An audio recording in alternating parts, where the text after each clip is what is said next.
It's Tuesday, March the 9th, and you're watching GoodFellows, a Hoover Institution broadcast examining social, economic, political, and geopolitical concerns in this time of pandemic. I'm Bill Whalen. I'm a research fellow here at the Hoover Institution, the Virginia Hobbs Carpenter Fellow in Journalism. I'll be the moderator of today's shows. Being the moderator means I get to introduce the stars of the show, our Hoover Institution Goodfellows, as we jokingly refer to them. They're wise men, wise guys, but intellectually wise guys, I might add. But we are in store for the better part of the next hour, the three of them offering their insights into these rather complicated times. So let's meet the Goodfellows, beginning with John Cochrane. John's an economist, and he is the Hoover Institution's Rosemary and Jack Anderson Senior Fellow. Hey, John. Hi, great to see you guys again. Our second good fellow is Lieutenant General H.R. McMaster. He is the Hoover Institution's Fawad Michelle Aljami Senior Fellow, and he's the author of the best-selling book, Battlegrounds, A Fight to Defend the Free World. Hello, H.R. Hi, Bill. Great to be with you guys.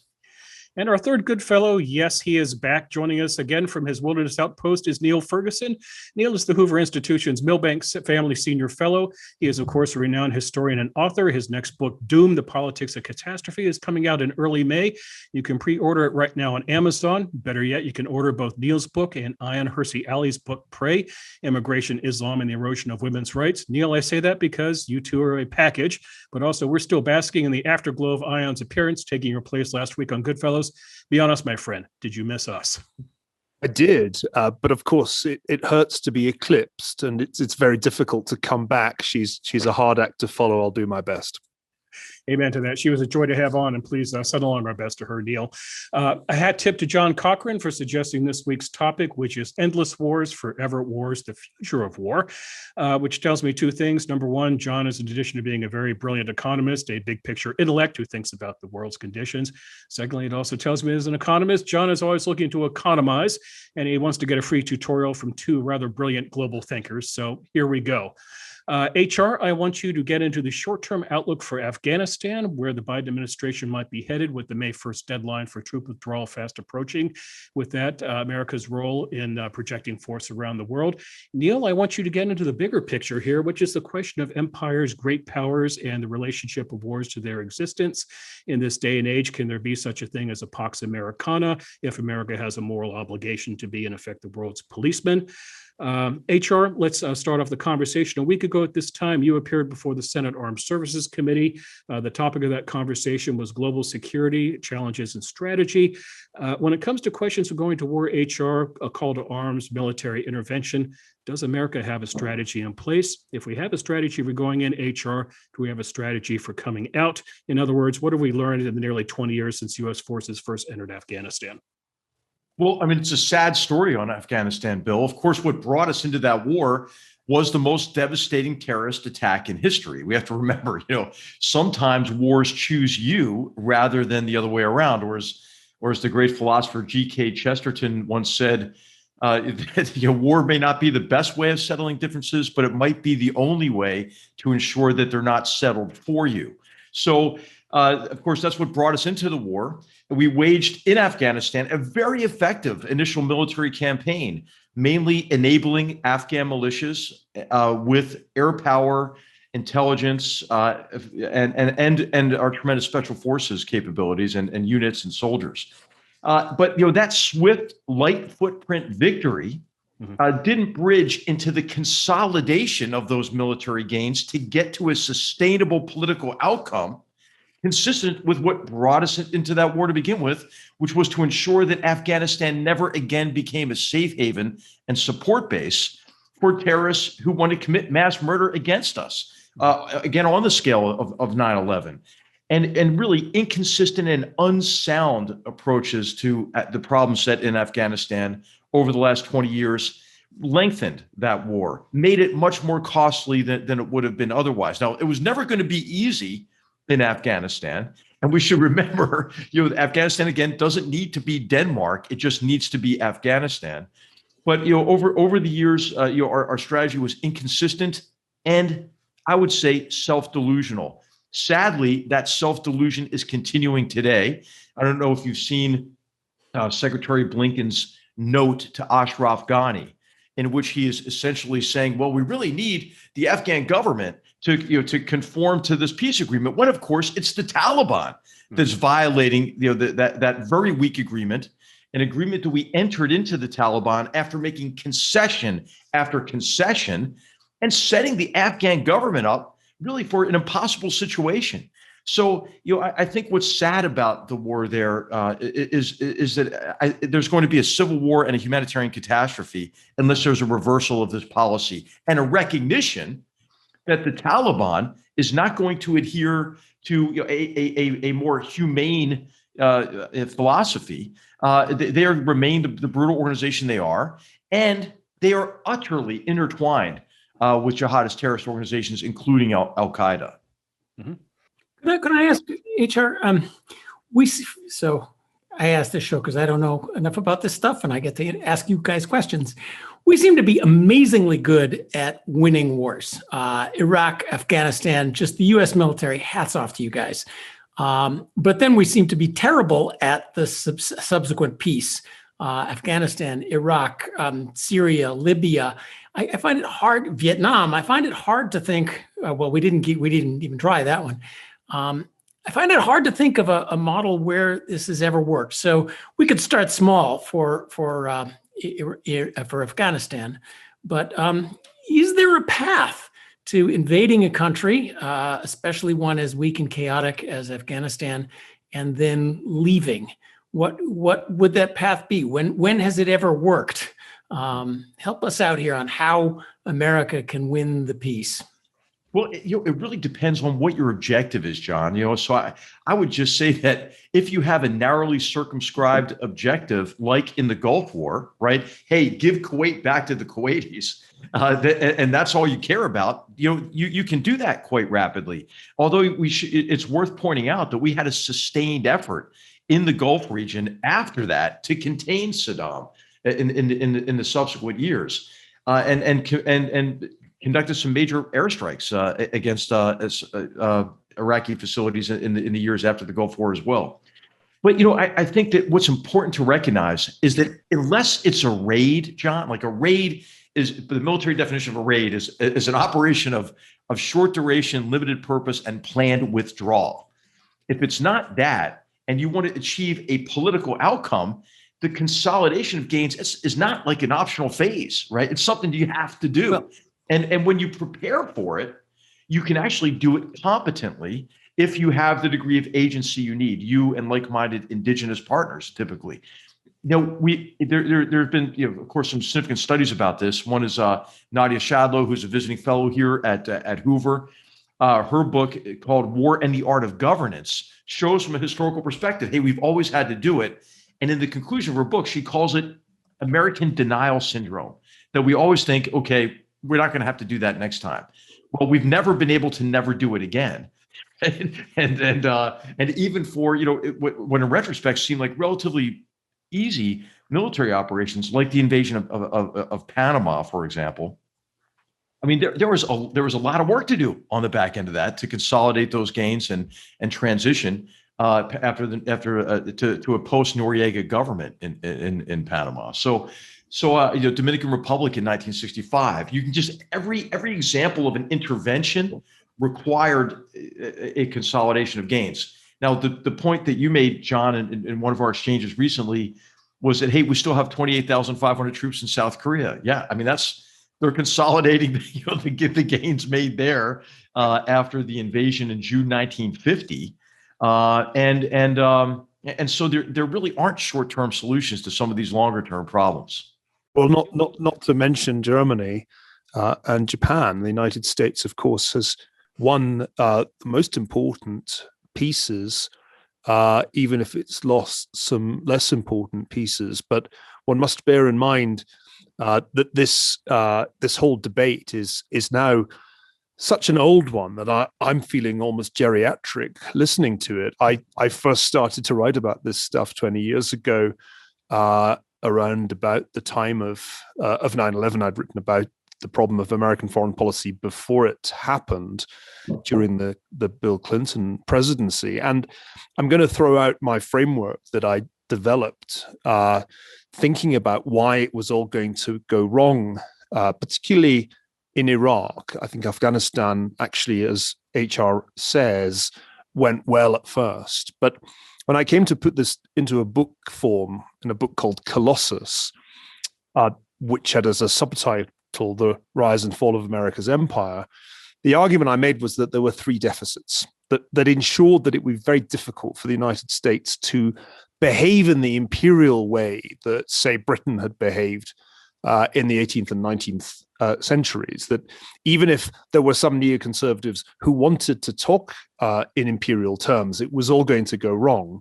And it was partly because of a manpower deficit.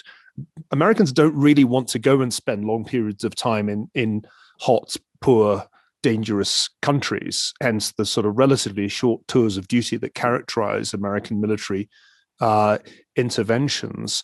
Then your territory, John, there was a fiscal deficit, and that problem of a structural weakness in American public finances was obvious even in 2001, and it's only got more serious since then. And then thirdly, what I think is most important, the attention deficit. The American public does not really have, and this has been true since Korea, a stomach for very long-term military conflicts. It really quite likes these things to be over within an election cycle.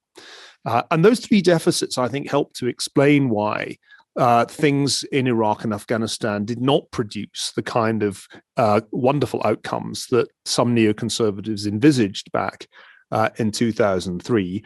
When I was writing the biography of Henry Kissinger, I added a fourth deficit, the history deficit. A great many American decision makers are sort of shockingly ignorant of history and tend not to think that there is anything to be learnt from the history of particularly other countries. I'll give you a little anecdote that HR will enjoy.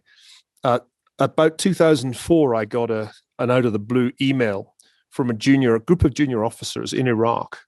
And the email went roughly like this. We hear there was an insurgency when you guys, meaning the Brits, were here in the 1920s. Do you know anything about that?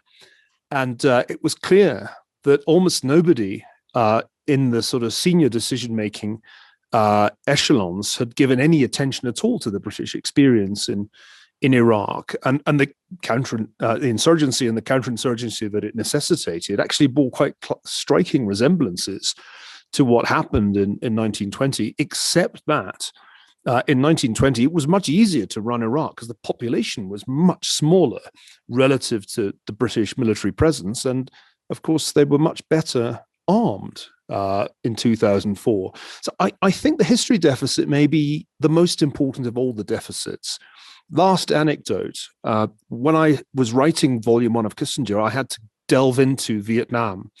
And like HR, thinking about the history of Vietnam has taken up a lot of my time as a scholar. In my case, very recently, he did it long ago. And what really shocked me was that I got a letter from somebody who'd been in the Bush administration in a senior position in George W. Bush's administration, reflecting on the Kissinger diaries that I included in my book, describing Kissinger's early visits to Vietnam in the mid-1960s. And Kissinger analyzed at that point what was going wrong in America's intervention in Vietnam.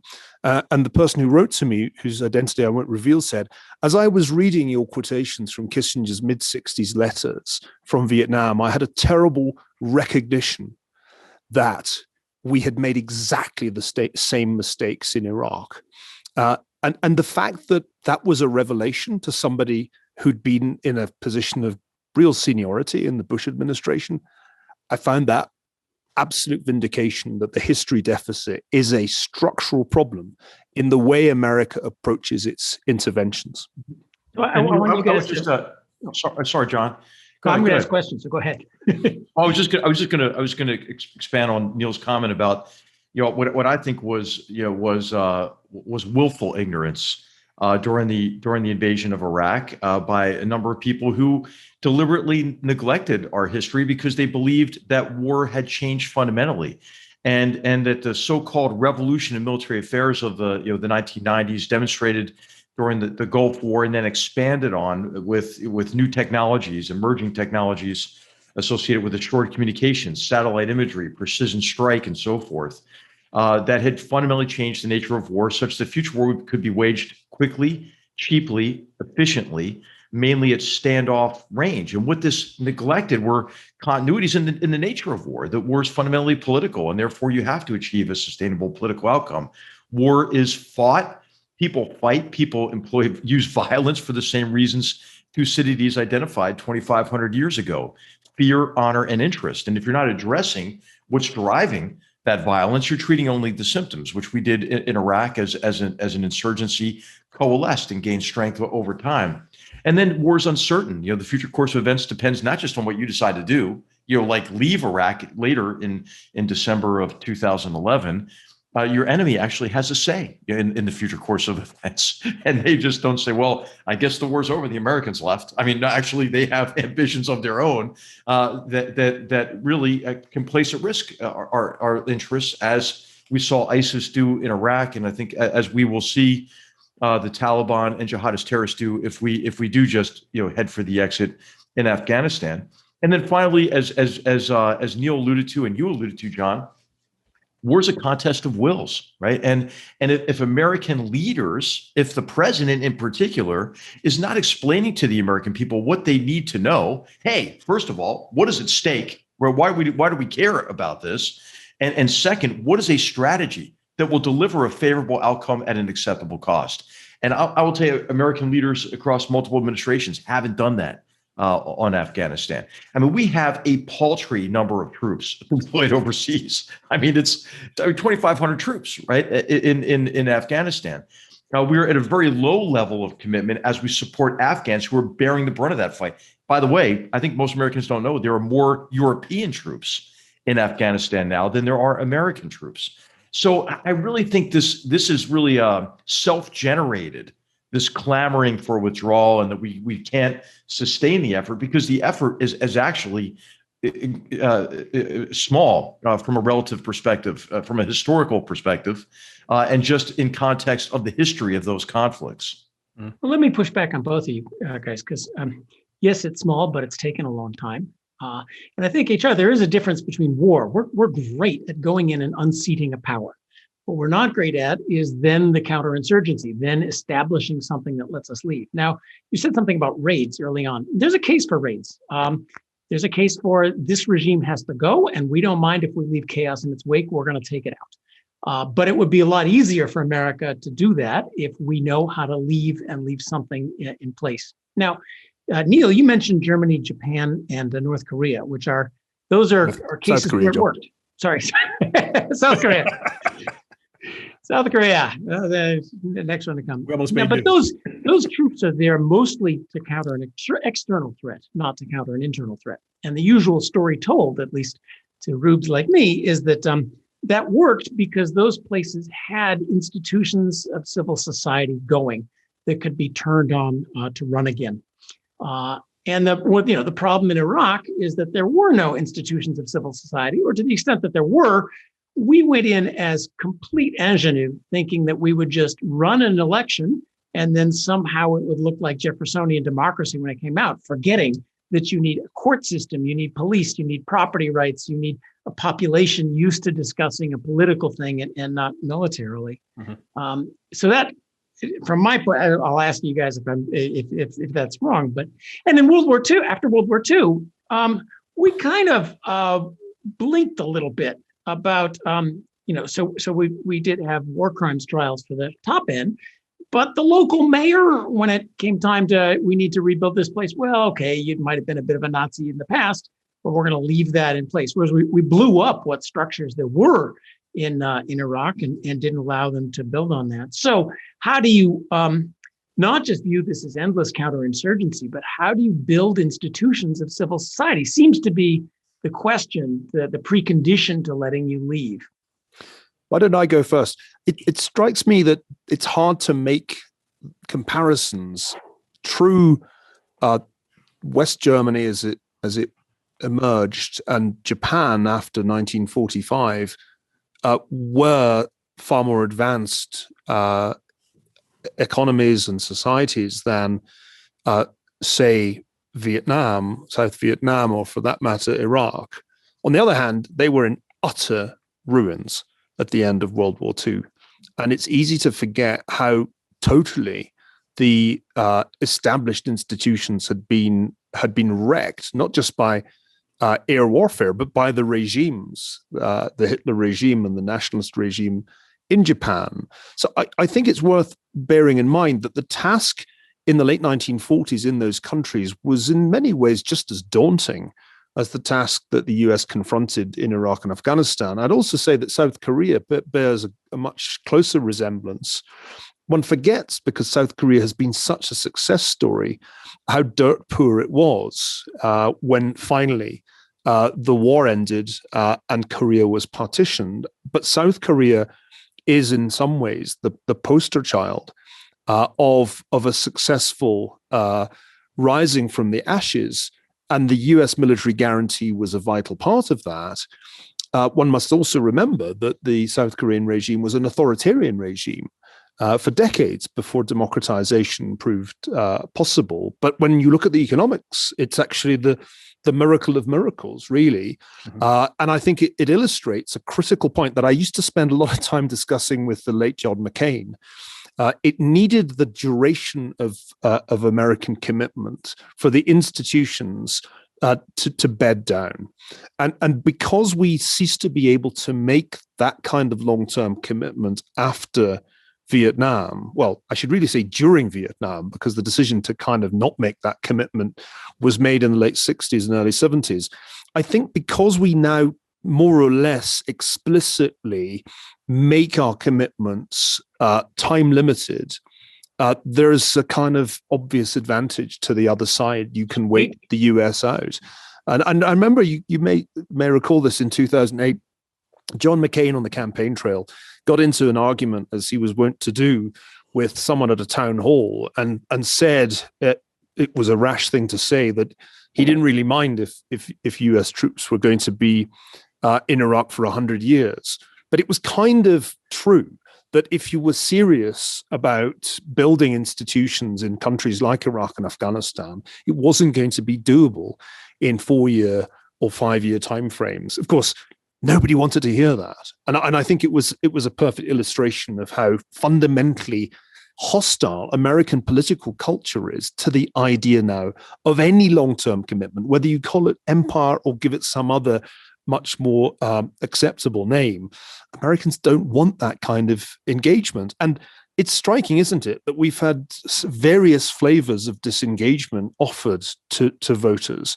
Barack Obama's presidency was really all about extricating the United States from the role of global policeman. He explicitly disavowed that role in a television address that I vividly remember at the time of the Syrian crisis. And Donald Trump was a variation on the same theme. His instinct was always to get out, and HR will confirm that part of the challenge of working in that administration was to try to explain to President Trump that you couldn't just leave. It wasn't as simple as that. So I just don't see how the United States will ever get over this fundamental public aversion to long-term engagements. And as long as that's the case, I think we have to think very carefully about the kind of raids you talk about. Think of Libya. You know, it seemed very appealing to European leaders, especially, to off Gaddafi, and that was duly done. And the place has been in abject chaos ever since. It barely exists as a country. It's a sort of, it's a zone of anarchy now.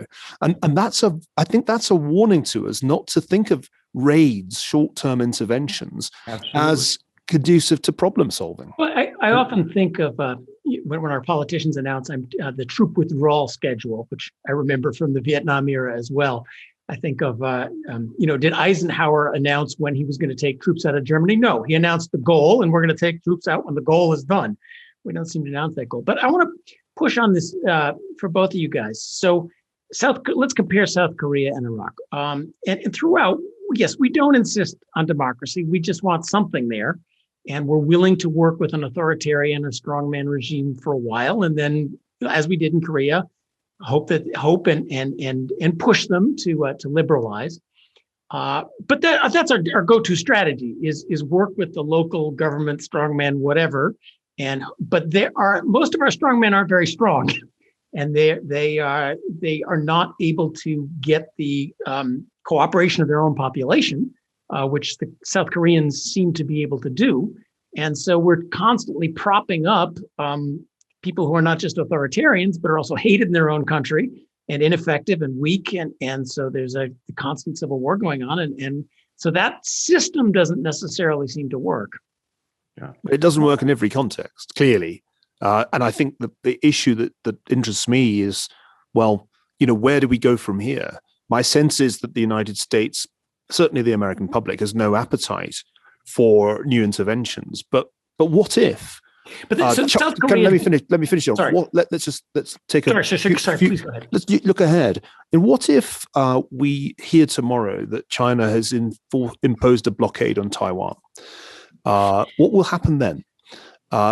Will the US public respond if the United States acts on its obligations that date back to 1979 to prevent a forcible solution of the Taiwanese situation? I genuinely don't know what will happen if there's a crisis over Taiwan. But one thing's for sure, you can talk about withdrawing or diminishing the US presence all you like. There'll be a crisis at some point that necessitates some new intervention. Or, if that doesn't happen, an abandonment of American primacy. And if the US simply stood back and watched Taiwan be forced back into the control of the mainland, that would be the end of American primacy in the Indo-Pacific region. So it's not like this is an easy decision to make if President Biden is confronted with that crisis, which I could well imagine. That will be a very interesting test of the current state of mind. Yeah, I want to get HR back in because I want to ask, but we said that of Vietnam too. So I want to play liberal for a moment. If we let Vietnam go, that's the end of America. Now, maybe that was the end of America. HR. Well, I would just say, just to go back to a couple points that have been made about long-term commitments. First of all, we are still in Afghanistan, right? 20 years later. We are still in Iraq and the Middle East. But what happens is we continuously declare our intention to leave almost immediately and thereby give up all of the psychological benefits associated with a long-term commitment. And we also give up a longer-term competent approach to some of the problems that impede our ability to work with others to achieve enduring security and stability in these countries. In Korea, it was ugly, right? I mean, it was ugly. I just want to point out, Neil alluded to this already, but this was a country that was ravaged by decades of war and brutal occupation. There wasn't a tree left standing in South Korea. It had no natural resources. You had an illiterate population, and you had a hostile neighbor, right? I mean, what are the chances of success there? Everybody thought pretty low. Right. And it really wasn't until reforms in the 1970s that the Korean economy took off. And then later there were governance reforms and so forth as well. But it was a corrupt military dictatorship initially. So, I think that we have to remember, again, we need long-term approaches to these problems, but at a cost acceptable to the American people. And that's what we're kind of debating, John, is like, hey, the question on Vietnam always is, to get your point here, could we have won the war? George Herring, the probably the most accomplished historian of the war, has said, well, that's the wrong question.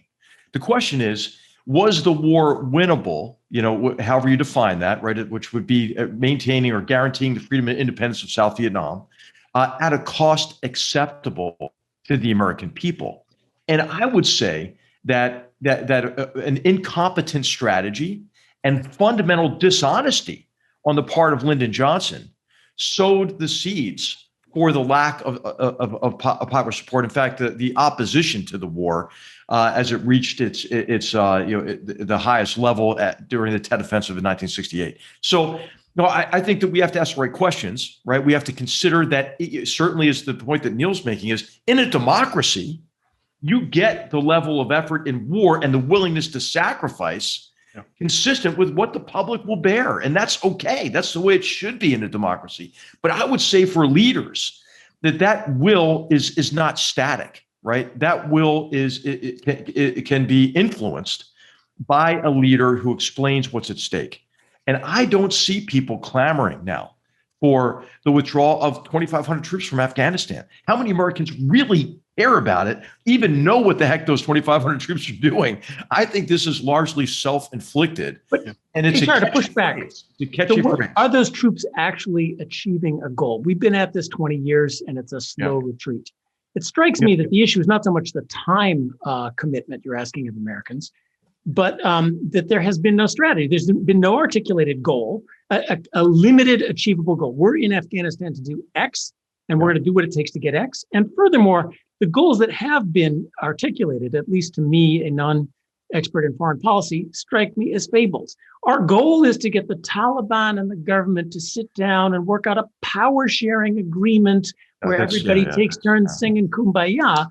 That's kind of like international organization gobbledygook, but that is not a goal that you. Well, it is gobbledygook, and it is indicative of our strategic incompetence. Now, I mean, call me old-fashioned, John, but I think when you go to war, you ought to try to defeat your enemy. I mean, you did travel all that way. While you're there, why don't you defeat your enemy and achieve a sustainable outcome that ends with some kind of a political agreement? But the old it was only a matter of time when the retired general would break out Karl von Clausewitz, right, the 19th century Prussian philosopher of war. But hey, Clausewitz was right. You know what he said? Winning in war means convincing your enemy that your enemy's been defeated. Well, how well have we done with that with the Taliban when we kept saying, hey, we're leaving, and hey, we'd like to enter into an agreement with you as we're leaving. And by the way, here's all the concessions we're going to make on our way out. Is that a way to fight? It's not a way to fight. So maybe it doesn't take much time. It just takes announcing your goal and going for it. And of course, there are intractable problems in life, right? We're not going to solve Afghanistan's problems. We don't need to. As I mentioned, hey, what if the Taliban are in control of strategically, unimportant areas of Afghanistan, and are operating in rural areas that don't contain population centers, unimpeded access to the heroin trade, to the opium trade, which is one of the great sources of revenue, not just for the Taliban, but for other jihadist terrorist organizations. So I just think that we set up this false dilemma in Afghanistan that again, it's either going to be Denmark or we failed. I mean, I think we won the war in Afghanistan, but sustaining the gains that we've made require sustained support for the Afghan government, Afghan security forces, not just the U.S., but this vast coalition with burden sharing. We can do that at a cost that's acceptable to the American people. I think if the president decides to lead on it. A terrific book that was written about the war in Afghanistan by my former student, Emil Simpson, was War from the Ground Up. And it's relevant here because as you were talking, HR, about defeating the enemy, I was remembering Emil's argument that in Afghanistan, it was never entirely clear after a certain point who the enemy was. Emil's argument, he served in the British Army in Afghanistan, is that the problem with Afghanistan was that we were looking for a Clausewitzian dichotomy between us and the enemy.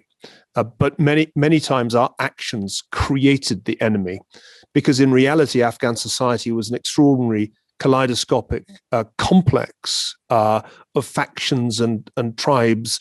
And it wasn't always that easy to know who was on the side of the Taliban, because son 1 might be for the government and son 2 might be with the Taliban and son 3 might be in the narcotics business. And I thought Emil's book was brilliant because he said, in truth, our Clausewitzian way of thinking about war didn't work that well in Afghanistan because there wasn't always something as distinct as the enemy, at least in many parts of the country. It's a brilliantly insightful book written from the vantage point of a junior officer trying to make sense of it on the ground. And he also touched on, I remember him coming back from his first tour and describing the war to me in roughly the following words. Well, in some ways, he said, it's easy. We fly in on helicopters and the enemy, the Taliban, run away, and then we shoot them. And he said, but then what happens next is the problem, because then he said the Americans turn up and destroy the opium crop, and the Taliban come back in. This was a caricature of the experience, but I think it hit quite well the nail on the head that we could sort of pick a fight and probably win that fight most of the time, but it was the next phase that was difficult, the phase that would actually consolidate quote unquote victory. Yeah, but I would say, Neil, and I know Neil, and I reviewed the book favorably. This is War from the Ground Up. It's extremely insightful, because what he shows is that this conflict has local dynamics, right? And the war in Helmand province is different from in Kandahar province and then in Paktia province and so forth. But what's important is to be able to get to the sustainable local outcome that is intolerant of the Taliban and the Taliban's agenda of terror, right? Of terrorizing their own population, but then, of course, providing a safe haven and support base for jihadist terrorists who already exist in that region, right? About 20 or so designated terrorist organizations. And that doesn't mean we have to solve that problem, right? What that means is we have to be aware of the sources of strength and support for the Taliban, which are emotional and ideological, but also have to do with how certain tribes view their best bet, right? What is the best path to the future that they want? And that's a political settlement, right? And that's a settlement that Afghans have to come up with, but they can't come up with it, if the Taliban is in charge from a military perspective. So the military operation that he's describing, an air assault against a Taliban target or organization, that's not going to solve the political competition. And when we don't consider that this political competition is for power, resources, and survival, and then help the Afghans put into place some sort of a mediating mechanism, a political process at the local level, a jirga, a tribal jirga that allows them to realize, well, we can settle our differences through a political process rather than shooting at each other. So that's what I mean by the consolidation of gains. That applies to the local level as well as the national level. And this doesn't mean, right, that Afghanistan, again, would be free of violence, right? It's a violent place now, but this is not a lost war. I really believe that we are engaged in self-defeat at this stage in Afghanistan. It's worth remembering, isn't it, that there are also disastrous scenarios when the United States does not intervene. And we haven't touched on that, but Syria has been not quite a forever war, but an extraordinarily protracted civil war.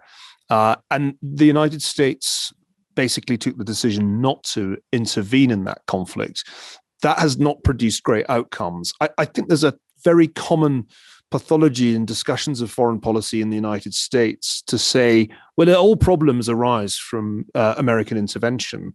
And if only the United States wouldn't intervene, it would all be so much better. But we actually have a perfect illustration that can't be right. You have to keep asking the counterfactual question. What if we hadn't intervened? What if we just sort of taken legal action against the Afghan government after 9/11? Would we be in a better place? Well, obviously no, because if Afghanistan had remained consistently under the control of the Taliban, we might well have had other 9/11s since that time. The Iraq case, I think, is more difficult because one could imagine a counterfactual of containment of Saddam because that was what we were doing prior to 2003. I think on balance, that would have been a smarter strategy to continue because in practice, overthrowing Saddam was just great for Iran. The principal beneficiary of our intervention in Iraq was ultimately the regime in Tehran. But one has to keep running these counterfactual questions. And while I'm on the subject, given that my role as the historian is to broaden out these discussions, I want to plug a book I've been reading, which is Philip Zeliko's marvelous new book, The Road Less Traveled, describing a very different role that the United States has played in the relatively recent past, just over a century ago, the role of peace broker. And Zeliko argues in this beautifully researched and written book that there was a near opportunity, a very near miss to achieve peace in 1916, to cut the First World War in half, and that Woodrow Wilson could have done it if only he'd executed better on the opportunity that presented itself. Remember, it had been Teddy Roosevelt who'd brokered peace between Russia and Japan only a decade before. And I'm fascinated by this reminder that the United States plays a different role historically, or can play a different role historically, from the intervener, the kinetic actor, that actually the United States as peace broker and peacemaker, that is a pretty important role that the United States can play and should continue to play. Think more recently of the role the US played in ending the war over what remained of Yugoslavia. Yeah. Richard Holbrooke's finest hour, the Dayton Accords. And I keep asking myself as I listen to Tony Blinken, the new Secretary of State, and indeed President Biden, as they set out their foreign policy stall, if there's not a more important role to be played by the United States in peace broking or peacemaking than in simply intervening in conflicts that we can't necessarily or don't necessarily have the staying power to win. But it needs some hard-nosed realism. I mean, that's what they vision themselves as doing now. They are calling for talks and calling for power sharing agreements. We'll be the peace broker. Well, it needs a little more hard-nosedness. Well, and just the example of the Balkans in the 90s, 95, that was a large military operation to impose peace initially. And remember, the way that President Clinton sold it to the American people was it's a one-year mission. Right? We're still there. We're still in the Balkans. Yeah, and so, I think it's important to recognize, that it doesn't have to be, of course, we think of 130,000 troops, in Iraq or in Afghanistan. I mean, the level now is quite low. And what are we getting out of it, right? Well, we're getting an insurance policy in Afghanistan to prevent jihadist terrorists from, again, taking over large portions of the country that they could then use to plan, prepare, raise funds for, resource, train, and execute more mass murder attacks. Now you think, oh, well, would that really happen? Well, look what happened when ISIS took over territory the size of Britain after our disengagement from Iraq in December 2011. That's precisely what they were doing, is using that control of territory to plan very sophisticated and devastating attacks that we foiled many of them. But remember, they shot down a Russian airliner, and they were trying to go after other to mature other aviation threats. They were trying to develop biological weapons. So it is important to remain engaged against these enemies because you want them worried about their safety instead of what they're going to do to you. Now, that doesn't mean it's U.S. soldiers doing every one of those raids and operations. Actually, it's the Afghans doing that now. And so the sustained effort against jihadist terrorists in Iraq and Syria is also important. So the question is, what are military forces doing in support of political objectives and outcomes? Now, we're not going to solve the problem of security in Iraq, right? Iraq's about to go through another election. It's going to be messy. Iraq's in a very difficult situation. But our effort there is ensuring the enduring defeat of ISIS, and it's acting as a check on Iranian influence in the region, in Iraq and in Syria. I think it's worth it, right? It's a relatively small cost. It's worth it, but how is the question, right? So let me. I want to get back to Afghanistan and ways in which this might be done better. As an economist, I always look for the money, and as we look to these events, external support is always a key part of our problems. In Vietnam, there was external support to the North Vietnamese, and we couldn't do what it took to stop the external support. We couldn't even shoot. We couldn't even bomb their MiG site, the SAM missile sites, because we didn't want to make the Russians mad. In Iraq, we got Iran, who is the external supplier. So one question, I'm curious what the external source of support is for the Taliban. What I've heard is Saudi Arabian money and our drug policy. That basically it's both financed by the Saudis and also making money off the heroin trade. Are we doing the sort of sanctiony things that we could do to try to cut off their external support? And then internally, we tried Vietnamization. who in Afghanistan likes the Afghan government and trusts them and wants them to take over. To what extent there is a structure there? There's a social structure. There's a civil society. There's the tribes. To what extent are they living in just a gangland world where you got to bet on the winner? And is there a way for us to have them think that perhaps we're there? What is the political structure that works in Afghanistan without the Taliban? It's certainly not, oh, there's a central government that people seem to respect like it's Washington, D.C. Sorry, I asked about 3 questions, but this is important to the way to think about it, right? Because if you want to get to sustainable outcomes consistent with your interests in these conflicts, you need an internal strategy and an external strategy. Cut off the outside support, and there's a viable internal strategy. Absolutely. You're not just pretending. Right, and so in Afghanistan, the number one problem is Pakistan, and the actions of the Pakistani army as executed through the Inter Services Intelligence, or ISI. And what the Pakistani army is doing is supporting the Taliban in an effort for them to be able to have the dominance, say, in a post-war Afghanistan.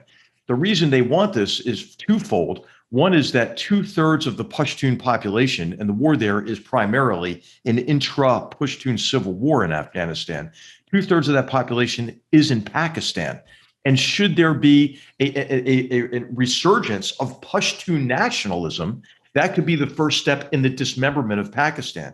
The second reason is the Pakistani army sees an Indian behind every tree, and they fear that if there is a government friendly to India in Afghanistan, they will be surrounded, right? So this is the argument of strategic depth.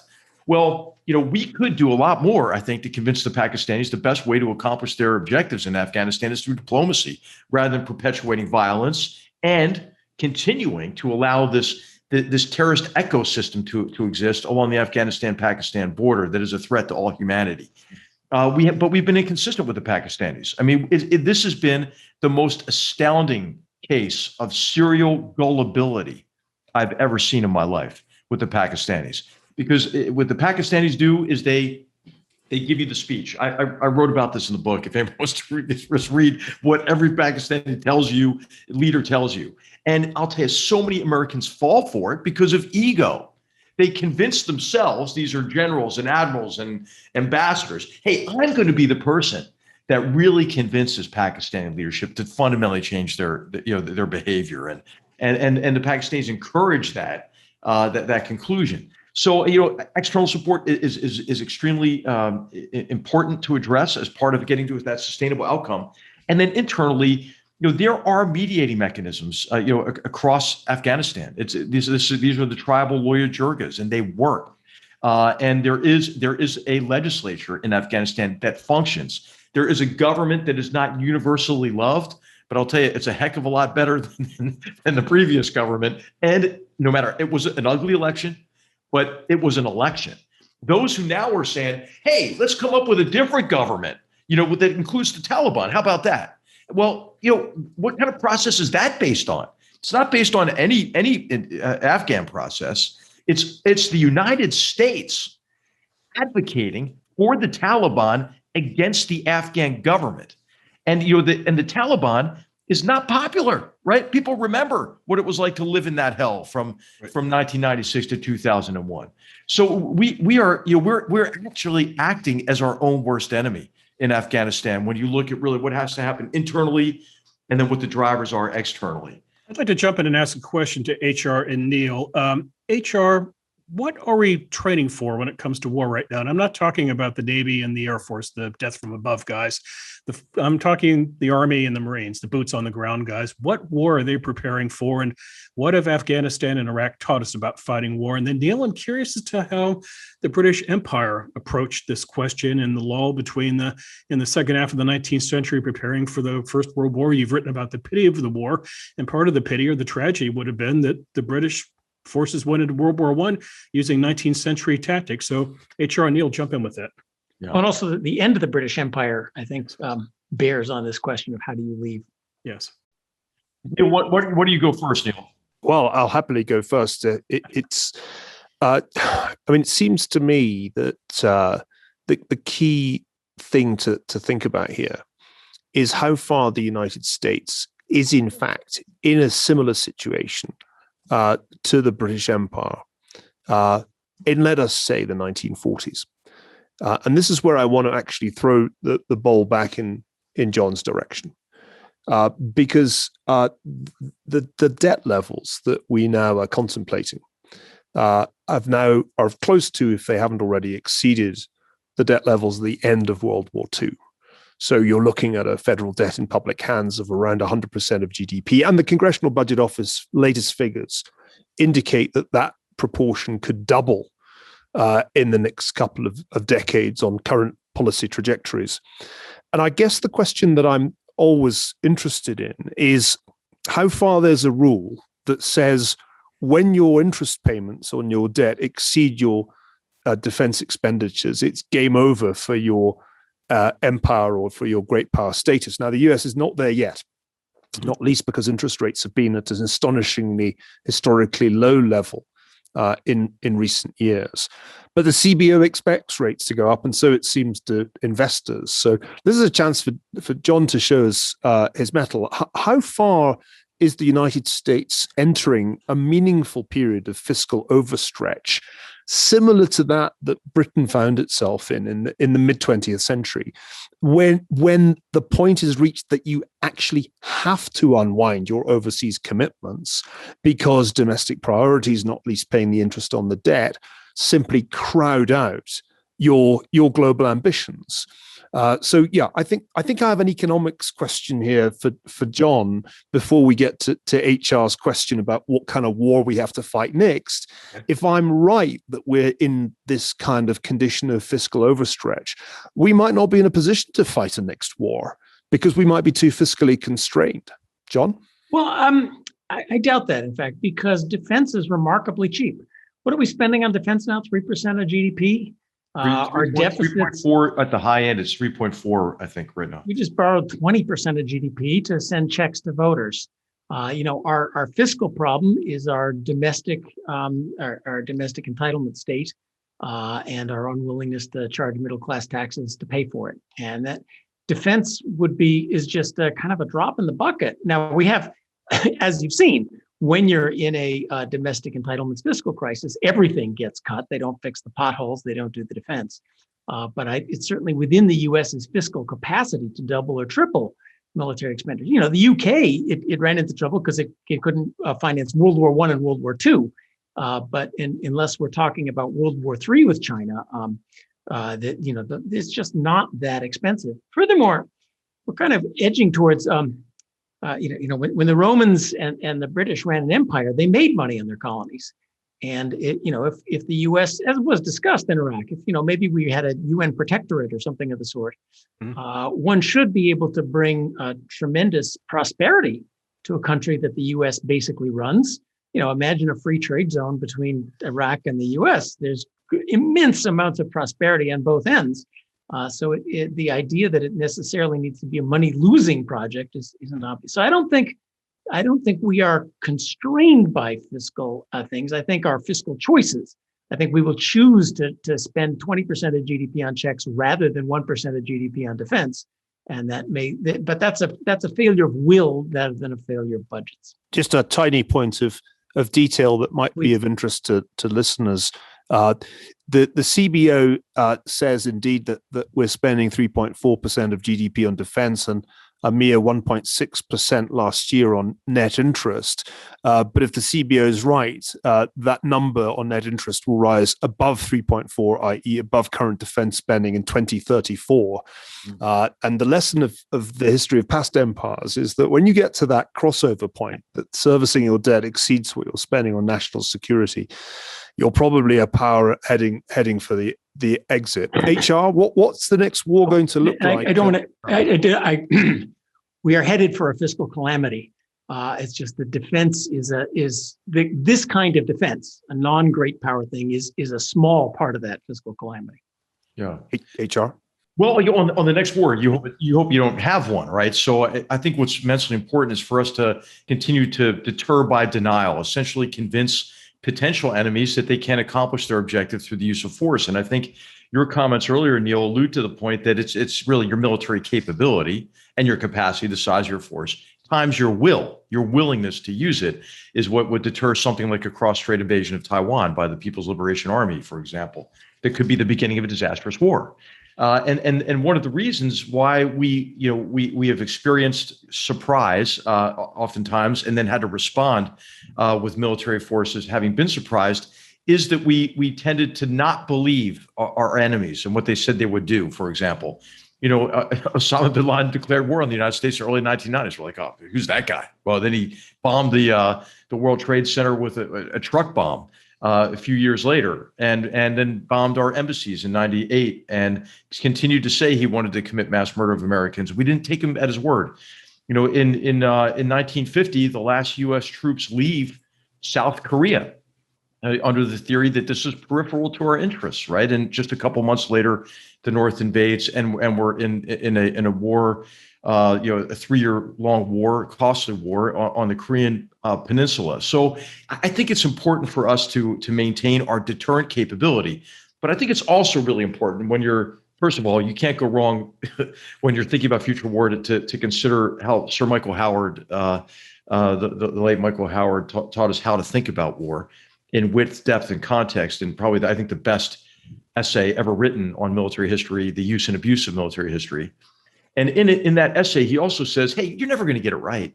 You're not going to get your next war right. You're not going to be able to fully anticipate the challenges of the war. The key is to not be so far off the mark that you can't adjust once the realities of that conflict become inescapable. And I think what was remarkable about and noteworthy about the wars in Iraq and Afghanistan is we were really way, way off the mark with this orthodoxy of the revolution in military affairs, right? The next war, hey, it's going to be fundamentally different from wars that have gone before it, and our technological military prowess would deliver, quick, cheap victories. Of course, they should have read Michael Howard, those who believe that, because they would have studied war in width to see its continuities and its political continuities, its human continuities, its uncertainty and interactive nature, and it's a contest of wills. So I'm afraid we're going to do the same thing, Neil. I mean, and John and Bill. I mean, I think that we are now resurrecting the orthodoxy of the revolution in military affairs so we can get an easy and affordable answer to the problem of future war. And this is now a new range of cutting edge technologies. But again, we're not doing what the historian Carl Becker said we should do, is to consider both continuity and change. He said that continuity and change should walk hand in hand in a happy way, without one disputing primacy claiming primacy over the other. And I think we always are biased in favor of change. And I think we have to keep in mind what the historian Conrad Crane said. Right? I mean, there are two ways to fight fundamentally, right? Asymmetrically or stupidly. And you hope that your enemy picks stupidly, but they're unlikely to do so. So there are countermeasures to everything. So Bill said, okay, what are we training for? We have to train for a range of conflicts because you don't know what's going to happen. We talk about great power competition and how important it is to get ready for the big one, which it is important to do to deter the big one with Russia or China. But also great power competitions play out in other arenas in ways that are much different from the big naval confrontation you might be envisioning in the South China Sea, for example. So I think it's important to have a range of military capabilities, ready forces who can fight, because really what war is the children's game of rock, paper, scissors. And if you show up with only one of those three and can't use them in combination, your enemy's going to have an advantage. But let me push you, HR, on this. So there's the great power question of Taiwan, but what strikes me in this context as more worrisome is, what do we do if Iran flattens Tel Aviv? The only conceivable answer. Now, you've been downplaying the U.S. military. We beat Saddam Hussein amazingly fast. So the only conceivable answer is the U.S. mounts a Kuwait-Iraq-style conventional invasion, takes out the regime. Because the alternative is either us or the Israelis. Are we really going to have a nuclear response and murder tens of millions of Iranians? I don't think so. Now, the will to go in needs some kind of plan to go out. And it still strikes me that you're underselling that Iran, we went in beautifully, and then just the management of, when the war was over, when the power, the regime Iraq, fell Iraq, yeah, yes. in Iraq, then the running of the peace was an absolute catastrophic disaster. And that the ability to run a peace is what allows you to credibly say, we're going to deter that act of war. The chance that Iran does something like flatten Tel Aviv is not insignificant. And in the context of Afghanistan and Iraq, that seems like the thing we should be thinking about, not how do we rebuild China after we made that one. That's a long way away. Yeah, and I think what's also, I think we just have to acknowledge that as Iran violates, the so-called nuclear agreement and restarts the nuclear program that it claims never existed, then I think that you're going to have an Israeli government and defense force that will be leaning maybe more toward a preventive war, and this is not unprecedented, of course, right? There were IDF strikes in Iraq in the 1980s. There was the 2007 strike into Syria in the Deir ez-Zor region to take out a nuclear facility that nobody knew existed until the IDF bombed it, or the Israeli Defense Force bombed it. But Israel's not going to invade Iran and unseat the regime directly and then try to. No, but the Begin doctrine does still exist, right? Which means that Israel will not tolerate a hostile state having nuclear weapons. I think that the possibility of war in the Middle East, but there's already wars going on, multiple wars in the Middle East, in Yemen, the Syrian civil war, a low level war in Iraq as well. But I think it could get worse. Every time I think it couldn't get worse in the Middle East, it could get worse, and that's why it's very important for us to have very strong deterrent capabilities for the deterrent. I want to push it. The deterrent capability we have. We know how to go in. We just don't know how to get out, and not knowing how to get out is going to stop us from going in when that is the least damaging option. Yeah.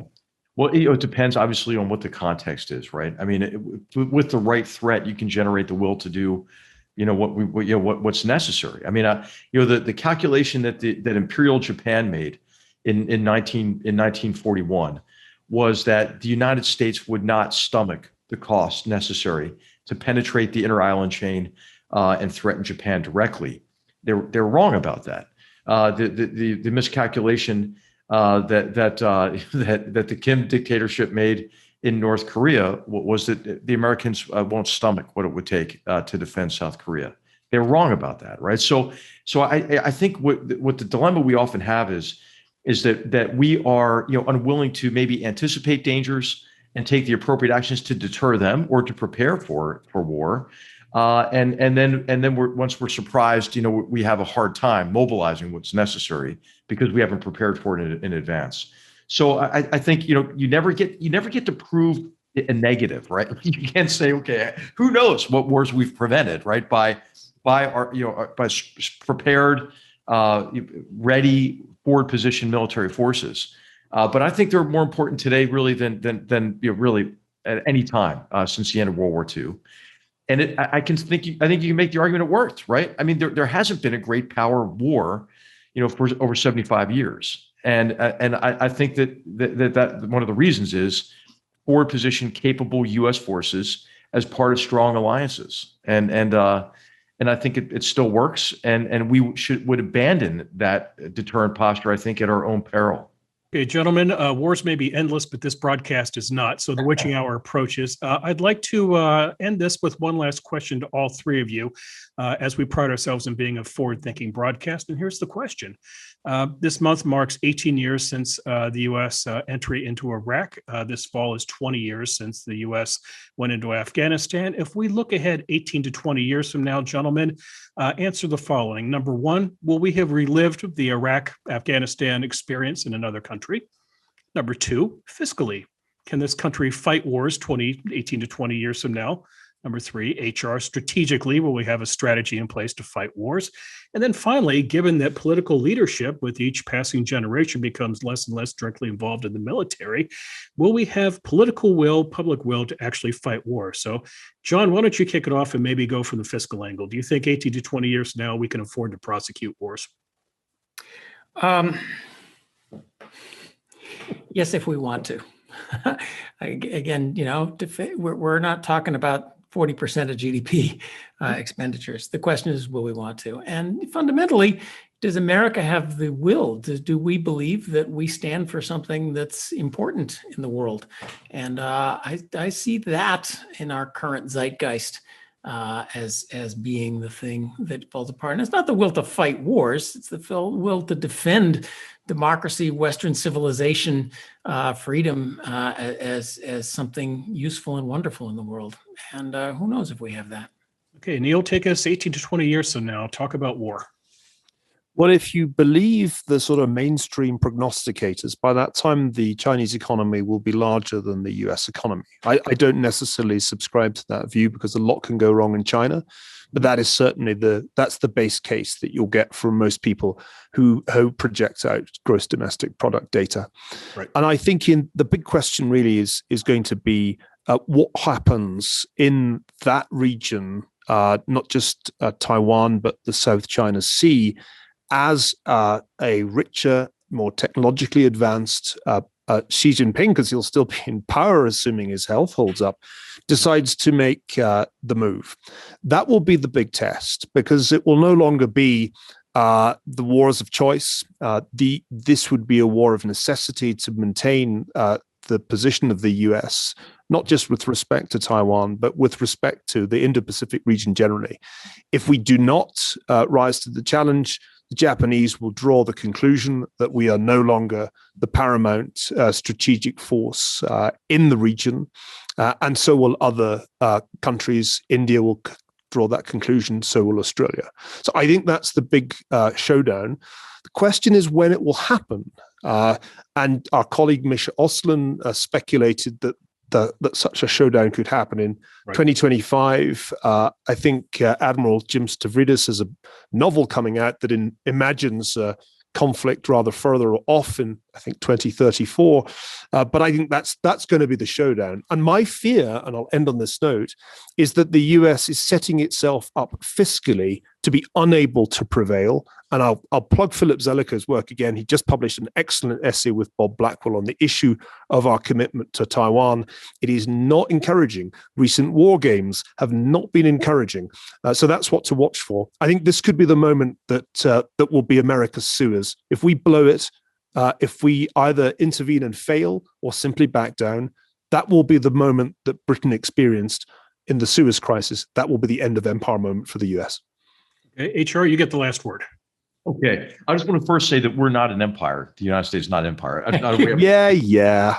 But nobody in the rest of the world, nobody in the rest of the world believes that. Only Americans believe this. It's if true, you're in though. Afghanistan, if you're in Mesopotamia, sorry, HR, you're an empire.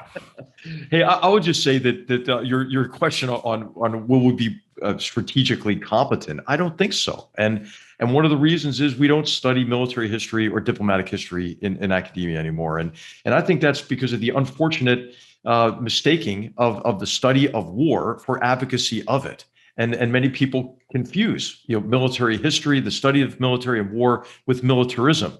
I think it's quite odd. I mean, you would never accuse an oncologist of being an advocate for the disease he or she studies and tries to treat and cure. This is a metaphor that the late historian Dennis Showalter, a great military historian, used to use frequently. So I think that again, Phil Zelikow, we're going to be plugging him this whole time. He's written a great essay on strategic competence as well. And I think it really begins, that competence begins with studying history. Predictably, I would say that as a historian. But I think that we are in this trap of believing that, hey, we're just never going to do this again, right? And as again, Conrad Crane has said, we've never been able to never do it again. And I think an example Neil made earlier in the discussion is Libya, in which the Obama administration, in trying to avoid what they perceived as the mistakes of the George W. Bush administration in Iraq, actually exceeded them by doing nothing to shape the political outcome on the back end of Gaddafi's demise. And look at Libya today. Now that's a forever war right there. Now we're not there, but the war didn't end when we decided to disengage. So I mean, I've really enjoyed the discussion, everybody, and I hope that maybe all of us can advocate for the study of diplomatic and military history as a way to prevent war by understanding it better. Hey, and I have a good idea for a future edition of GoodFellows. We should invite Phil Zelikow on. He is, after all, a distinguished visiting fellow at the Hoover Institution. That's not why we're plugging his work, but I do think he illustrates the extraordinary value of applying history to contemporary policy problems. Thanks, guys. That was a great conversation. And Neil's right. We should return to this topic very soon. So that's it for this episode of GoodFellows. We hope you enjoyed the conversation. We'll be back a week from now with a new topic and, yes, a new conversation. On the behalf of Hoover's GoodFellows, Niall Ferguson, H.R. McMaster, John Cochrane, all of us here at the Hoover Institution, by all means, stay safe, stay healthy. We'll do our best here at the Hoover Institution to help you stay informed. We'll see you next week.